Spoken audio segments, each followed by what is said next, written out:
Boneless chicken pickle శుచిగా శుభ్రంగా చాలా ఈజీగా ఇంట్లోనే చేసుకోవచ్చు. కానీ అందరూ ఆన్లైన్లో ఆర్డర్ పెడుతుంటారు, ఎందుకో నాకు అర్థం కాదు. చికెన్ కర్రీ చేసుకున్నంత ఈజీగా చికెన్ పికిల్ చేసుకోవచ్చండి. ఎలా చేశానో చూపిస్తాను, ఒకసారి చూసి మీరు కూడా ట్రై చేయండి. నేను 1/2 కిలో చికెన్ బ్రెస్ట్ తీసుకున్నానండి. ఉప్పు నీళ్ళు వేసి శుభ్రంగా కడుక్కున్నాను.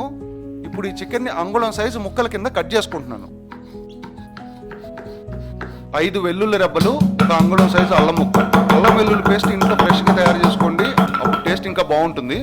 వెల్లుల్లి ఎక్కువ, అల్లం తక్కువ, అది మాత్రం మర్చిపోకండి. ఇప్పుడు గరం మసాలా తయారు చేసుకుందాం. అంగుళం సైజు దాల్చిన చెక్క, 3 చిన్న యాలకులు, 5 లవంగాలు కాస్త డ్రై రోస్ట్ చేసుకున్న తర్వాత 1 చెంచా ధనియాలు, అవి కూడా కాస్త వేగిన తర్వాత 1/2 చెంచా ఆవాలు, 1/2 చెంచా జీలకర్ర, 1/2 చెంచా మెంతులు. కొందరు గరం మసాలా వేయరండి, వేస్తే బాగుంటుంది, వేయకపోయినా బాగానే ఉంటుంది. కానీ గరం మసాలా వేస్తే గనక ఇంట్లో ఫ్రెష్ గా తయారు చేసుకోండి, అప్పుడు రుచి ఇంకా బాగుంటుంది. ఈ మసాలా దినుసులన్నీ కొంచెం బరకగా మిక్సీ పట్టుకొని పక్కన పెట్టుకుందాం.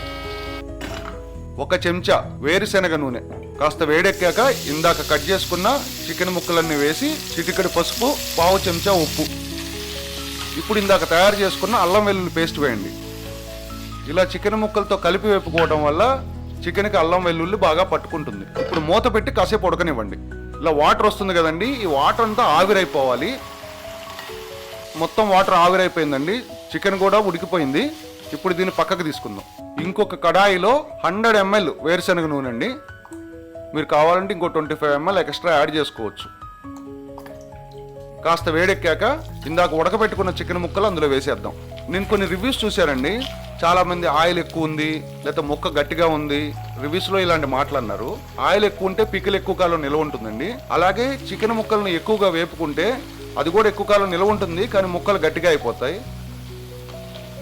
నేను పికిల్ని ఎక్కువ రోజులు ఉంచను, వెంటనే అవగొట్టేస్తాను అనుకుంటే ఈ మాత్రం వేగితే సరిపోతుంది. కానీ ఎక్కువ కాలం నిల్వ ఉండాలంటే ఈ మాత్రం అన్నా వేగాలండి. చాలా మంది వేడి మీదే మసాలాను, కారము, ఉప్పు ఇవన్నీ కలిపేస్తారు, కానీ దానివల్ల కారం మాడిపోతుంది. అందుకని చెప్పి నేను వేడి మీద కలపను. చూడండి నూనె ఎంత వేడిగా ఉందో. వేడి ఉండాలి కానీ ఇంత వేడి ఉండకూడదు.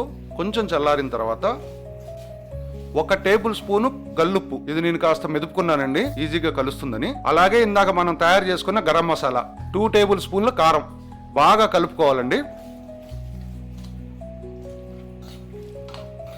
బాగా కలుపుకొని కాస్త చల్లారనివ్వాలండి.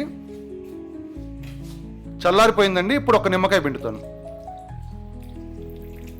అంతే అండి, మన chicken pickle ready. 1/2 kilo chicken బ్రెస్ట్తో చేస్తున్నాం కదా. వెయిట్ ఒకసారి చెక్ చేద్దాం. ఈ గ్లాస్ జారు 700 గ్రాముల కంటే కొద్దిగా ఎక్కువ ఉంది. ఇప్పుడు ఇందులో పికిల్ వేసేద్దాం.